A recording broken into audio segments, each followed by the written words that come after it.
All right, everybody, welcome to Math with Grace.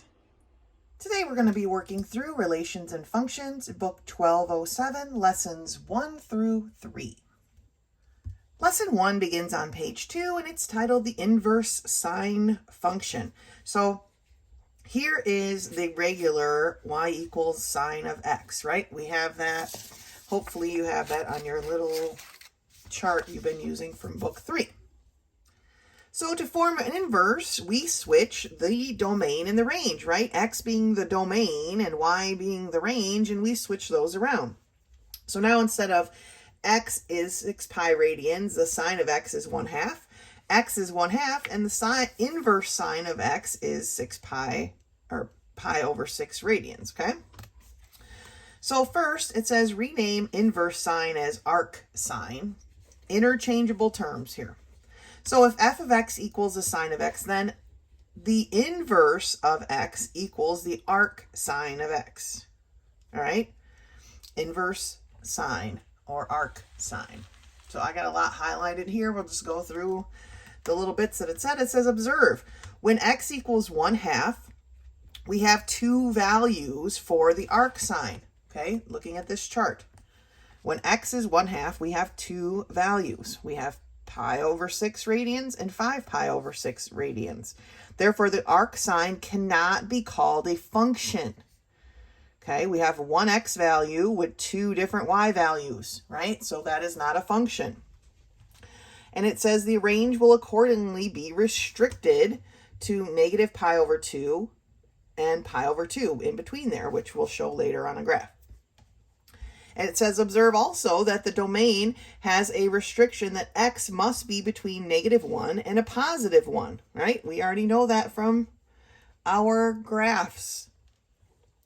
If y equals the arc sine of x and x is 1/2, then y equals the arc sine of 1/2, right? That's simple substitution. And y equals all of these different things that are going to be equal to 1/2 as you like move around the circle, okay? And as you move across your sine wave, right? The solution set is infinite, and it's called a general solution. And the solution set may also be written as such. Y equals, I'm not sure why I didn't highlight this part, pi over 6, okay, plus 2 pi k, or 5 pi over 6 plus 2 5k, where k is 1, 2, 3, 4, 5. It just goes on and on and on, right? That's what infinite solution means. So it says when we refer to any quantity involving pi, we're talking about radians. And here is the example that they want us to look at. So if y is the arc sine of x and x is square root of 2 over 2, then y equals the arc sine of the square root of 2 over 2. Okay, we're just substituting that in. Then our answer, based on this chart, right, so we have the square root of 2 over 2 right here and right here. We have pi over 4 plus 2 pi k, or pi over 3 plus 2 pi k, where k equals 1, 2, 3. You do not have to write the where k equals 0, 1, 2, 3 part. I understand what that means, okay? But here's how they're expecting some of these answers. So let's take a look at some of these problems together. So looking at number 1 here at page 3, it says write the general solution to y equals the arc sine of 1. Well, if we go to 1 here and look at our inverse sine, we see that y is going to be equal to pi over 2 plus, remember this part down here, plus or minus, okay, plus or minus 2 pi k, because remember our graph goes both directions, so plus or minus. And that's our answer.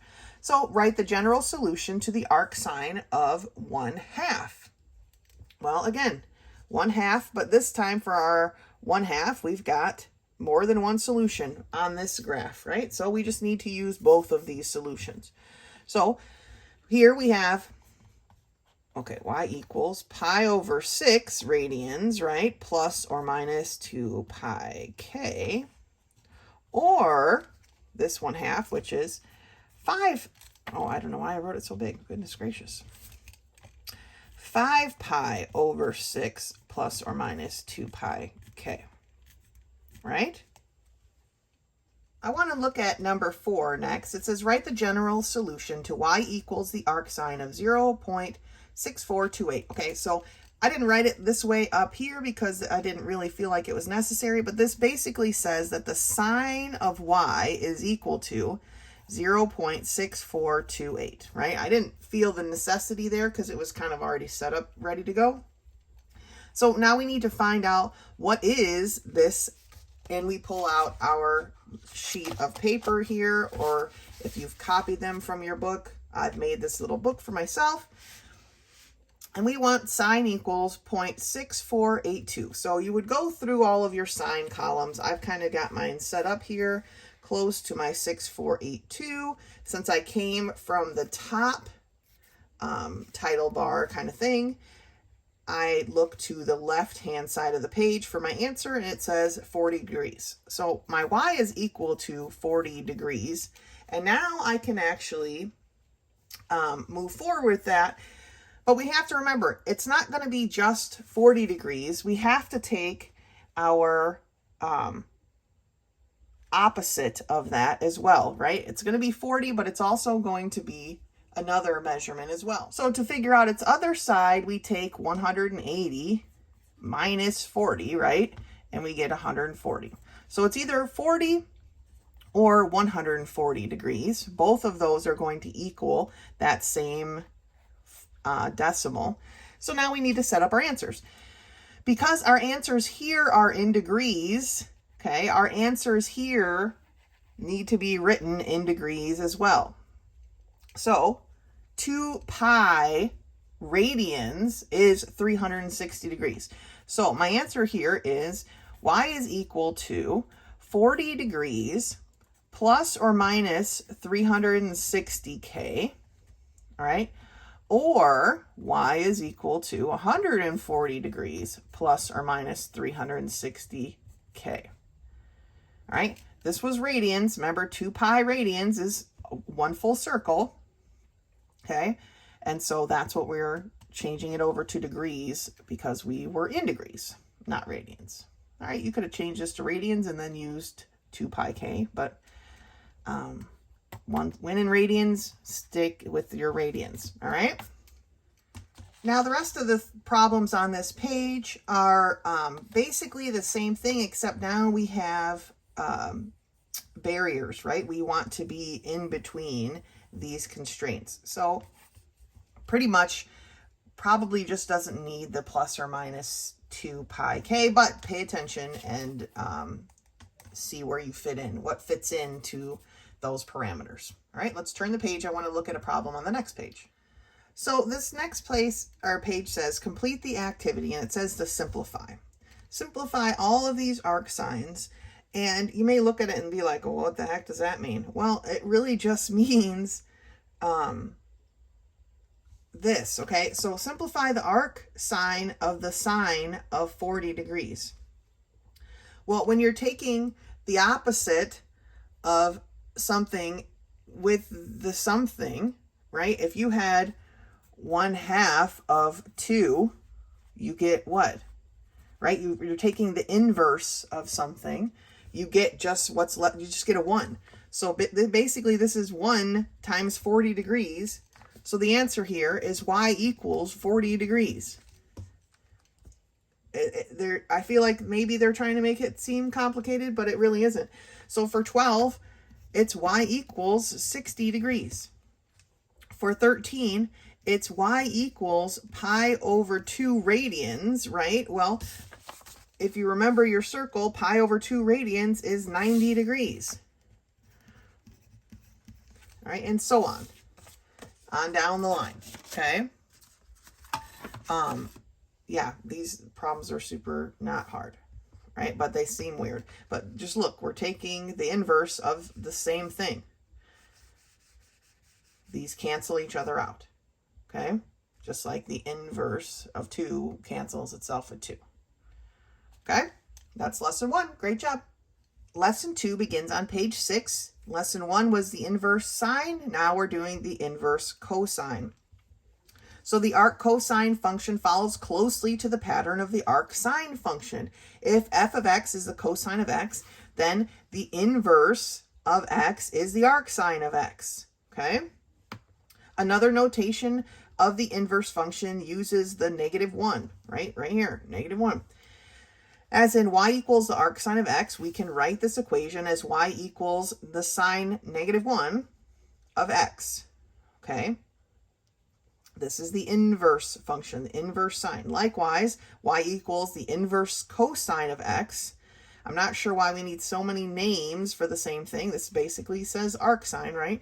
Denotes inverse cosine function. All right.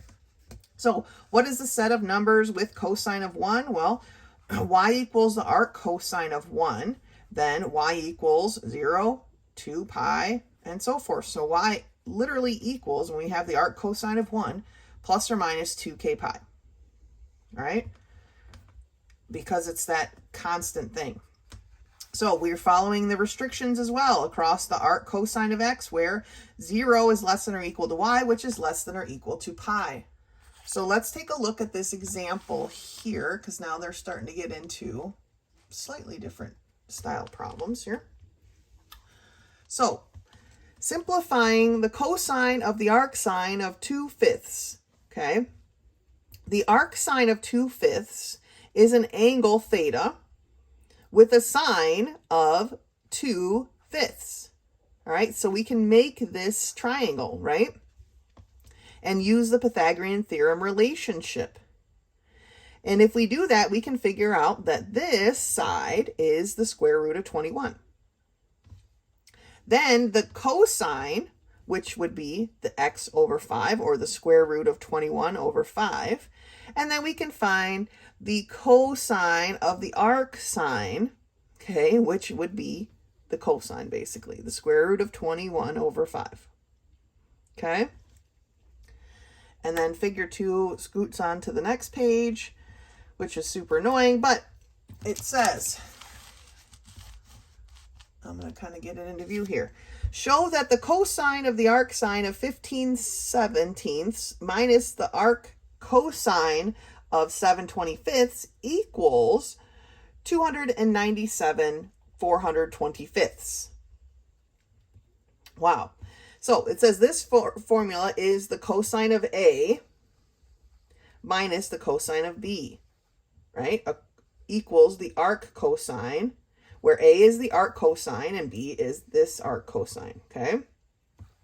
Since the cosine of A minus B equals, remember this formula from our last book? So the cosine of A minus B equals the cosine of A times the cosine of B plus the sine of A times the sine of B. That's the equation that we want to evaluate when we're trying to see if it's going to equal this or not. Now we're up here on this page. So cosine of A equals the cosine of the arc cosine, 15/17, or just 15/17. These things cancel each other out, and we're left with 15/17. So the cosine of A is 15/17. Okay? Remember, cosine is adjacent over hypotenuse. The cosine of B, again, these cancel, so it's just 7/25. 7/25. Okay, remember we have two things here, cosine A, cosine B. The sine of A is going to, again, here we've got some work to do because we can't just cancel, but the sine of A is going to be the sine of the arc cosine of 15/17, so we're back up here, is going to be 8/17. So here is the angle that was 15/17, right? Its sine, though, is opposite over hypotenuse. So 8/17. This found via Pythagorean theorem, okay? And therefore, the sine of B is the same setup, but with its triangle down here. So the arc cosine, 7/25, what is the sine of that? Well, here's our angle. Here's our angle. They use Pythagorean theorem and solve for here, right? So the sine is opposite over adjacent, so it's 24/25. Now, putting this back into our equation of, right here, cosine of A times cosine of B plus the sine of A times the sine of B, yes, it equals 297 over 425, okay? So this is very much the same types of problems we did in the last book, okay? So let's take a look at a couple of these. So number 1 says, write the general solutions for 1 through 5. And number 1 is y equals cosine, I don't like that they write it this, basically the arc cosine, or cosine inverse, right? Or inverse cosine of 1. Well, it said over here that the inverse cosine or arc cosine of 1 was y equals plus or minus 2k pi. And I don't know why they wrote it 2k pi instead of 2 pi k like it was on the last page. If you write 2 pi k, that's fine. It really doesn't matter what order we multiply in, right? Commutative property. So that one was pretty straightforward. So let's take a look at this one. Y equals the arc cosine of square root of 3 over 2. Well, if we grab our little chart here, photocopied, remember, from book 1203, and we find a square root of 3 over 2 in our cosine area. Remember, we're switching these, and so square root of 3 over 2, our answer is going to be this pi over 6. So y is going to be equal to pi over 6 plus or minus 2 pi k. Okay? So these problems are very similar, working through them. So I'm not going to go through a whole bunch, but let's turn the page and see what's on the next page. So the one that I want to work out with you here, because remember, for these like 11 through 15, right? This cancels, those are pretty easy. But let's take a look at number 13. So number 13 is asking us to find the cosine of the arc sine of negative square root of 2 over 2. So I'm going to grab my little paper here again and try to get it to fit on screen here. There we do that. All right, so first thing I want to figure out is the arc sine part of the square root of 2 over 2. So if I go, negative square root of 2 over 2. So if I go in my sine column and I look for this negative square root of 2 over 2, I actually have 2 of them, okay? And I want the radians because it'll just make it a little bit easier. So I have basically the sine of 5 pi over 4 and 7 pi over 4. Okay, but they want the cosine of those. So then we have to go 5 pi over 4, and then we have to go down to the cosine, which is the negative square root of 2 over 2. For the 5 pi over 4, it's negative square root of 2 over 2. Okay. For the 7 pi over 4, though, it's positive square root of 2 over 2. And those are our 2 answers. Okay. So we've evaluated it. So when you get to here, although we have to multiply a little bit, same basic thing. Okay. Hopefully you have this chart photocopied and you're using it because it's a big benefit for these problems. All right, but that's lesson 2. It follows very closely with lesson 1. Lesson 3 begins on page 10, and it's the inverse tangent function. Now, the inverse tangent function, for whatever reason, gets its own box of definition. And it says the inverse of the tangent function is written as y equals the arc tangent of x, or y equals the inverse tangent of x, and it's the angles with the tangent of x. Y is the set of numbers or angles with the tangent of x. So if the arc tangent of 1 is the set of numbers for y equals all of these things, right? Because we have that graph. I think the tangent graph looks like this, right? And it says the tangent has a value of 1 in the first and third quadrants and all multiples of these quadrants. So it just goes on and on and on, right? So it says here, this is just an example, simplify the arctangent of 1/2 plus the arctangent of 1/3. So A is the arctangent of 1/2, B is the arctangent of 1/3. And so we have an A plus B situation here. Remember book 5, we have a tangent A plus B situation going on. And this is how we set that up. These are all from lesson 6.5, or 6, book 5, 1205, okay? Hopefully you still have your note card from that. If not, might want to go back and review it. But here they have it stated. And then they go through the process of hashing all of that out. I'm not going to go and look through all of it.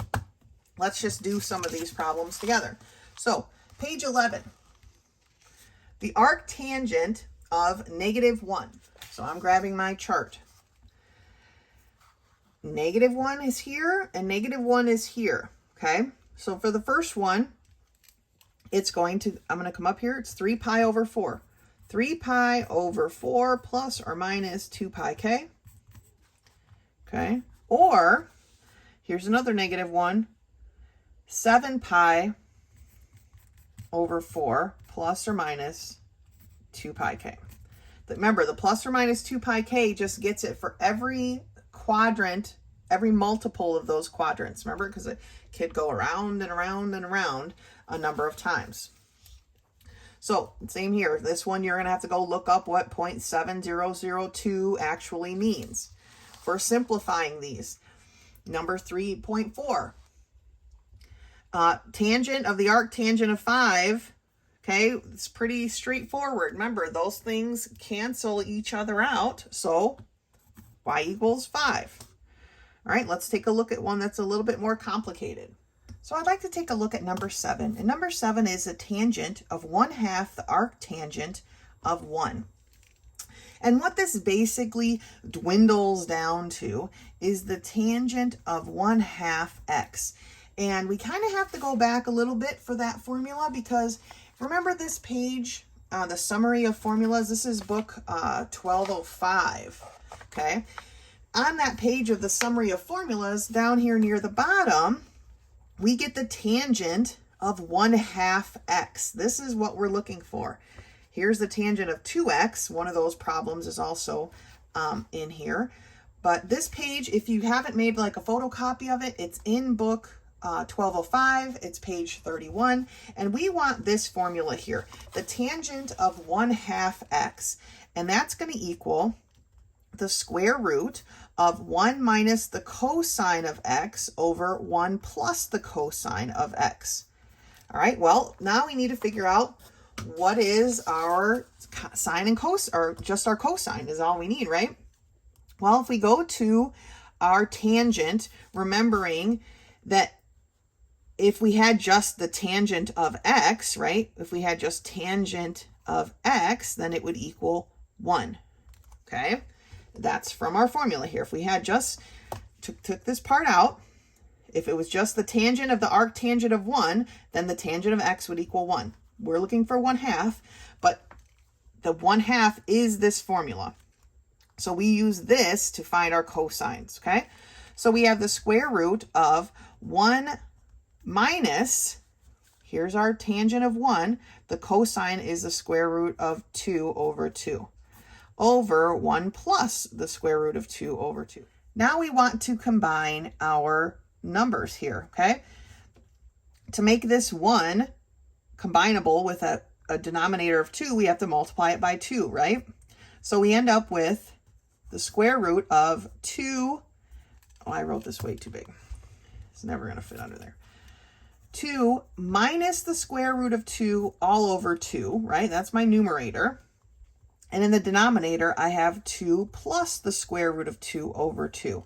Now, I've got a fraction divided by a fraction. So to solve that, we want to multiply by the reciprocal, right? I'm going to use a scratch paper and I'll just write my answer there.